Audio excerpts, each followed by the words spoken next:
Hey guys, welcome to another recap of King of the Nerds. Ivan is back. He survived last week, thank God, because he's Kristen's favorite. He's pretty much my favorite too right now. Virgil, we find out, likes to dance in front of the mirror naked. Doesn't everyone? No. So the alarm goes off and Curtis Armstrong is outside in the backyard or in the front yard, however you want to look at it, dressed as a woman. More of like a hoe, because the other guy, Robert Carradine, is the pimp to Curtis's hoe, but the hoe has a package and a beard. Weird.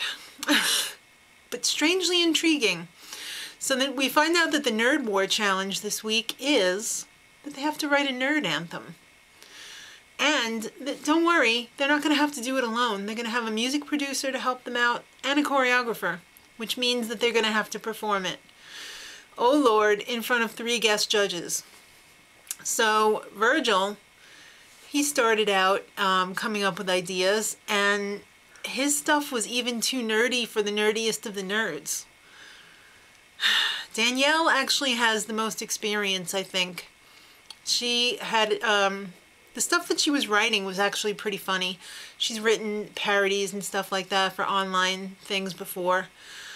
Virgil can't sing though. It's pretty scary.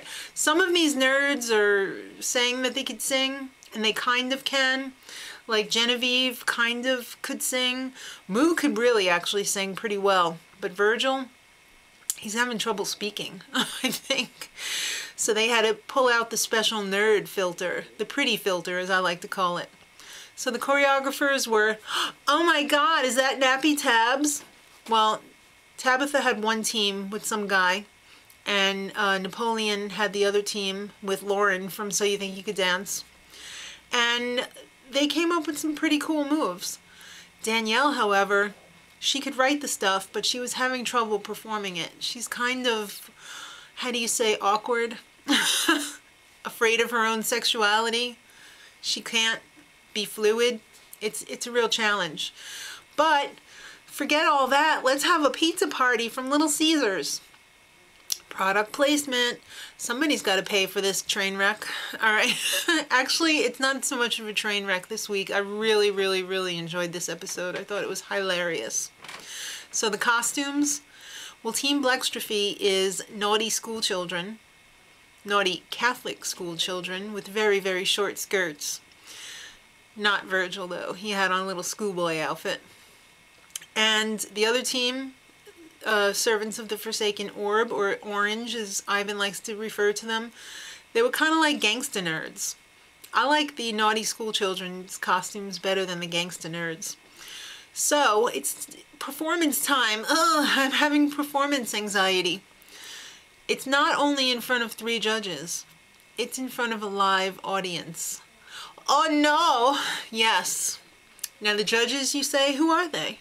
MC Frontalot? I have no idea who that is. But he had a little patch over here, and he had one on top of his head to match too. That's the only hair he had, besides his eyebrows. And Garfunkel and Oates. You know, the girl from Raising Hope, the daycare worker with the little ukulele. I freaking love her. Alright, so Team Blackstrophe went first, and the name of their song was Talk Nerdy to Me. And I thought, wow, this is better than I thought it was going to be. Pretty polished for just one day. And it was pretty funny, too. As awkward as it was pretty funny. So I said, well, Servants of the Forsaken Orb have a high bar to jump over, because it's got to be good to beat the first one. But they pulled it out of their anuses. Nerds Are King was the name of their song. And they knocked it out of the park. They were fantastic. They seemed very professional for nerds. They were the winner. So congratulations. Their prize is they get to go hang out on the world's biggest trampoline. And at first that sounds pretty cool, but then when they showed them there, I was like, this ain't no thing. Eh. So everybody agrees that Celeste is safe because she's not much of a threat compared to the other 2. So Genevieve and Celeste are in an alliance, so they're not going to vote for each other. They're going to vote for Virgil. So the other team has to pick the other team has to pick Virgil. I'm sorry, the other team has to pick Genevieve because Blextrophy is picking Virgil. So they announce who's in it, and of course, it's just as we thought. Blextrophy picks Virgil, and Servants of the Forsaken Orb pick Genevieve. But what's the challenge? Why, bend the knee, and I will tell you, it kills me every week when boogers like bend the knee. It's a Dance Central 3 dance-off. Oh no! That's the very same game that they were showing at the beginning. The Xbox game that Virgil was doing amazing at. They've got 1 hour each to prepare. So, well, Genevieve knows that she's not as good as Virgil at that game. So she used part of her time with Celeste looking up videos on YouTube on ways to get really high scores, what you need to do to get the points, which was really, really smart. So it's nerd off time, and it's, again, before an audience.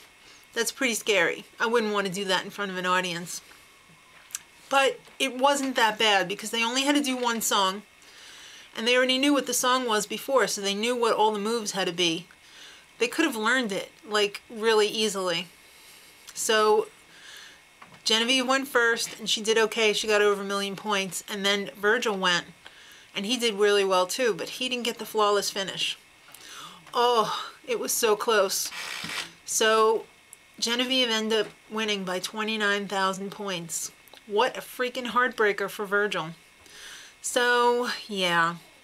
And another epiphany, there's no more teams. There's 5 nerds left, and it's every nerd for themselves. Yeah, it's going to get good next week. There's only 2 more shows, though, which kind of sucks, because I would have liked to have seen it go maybe 4 more. Next time is the second to last episode before the finale. So, till next week, much love.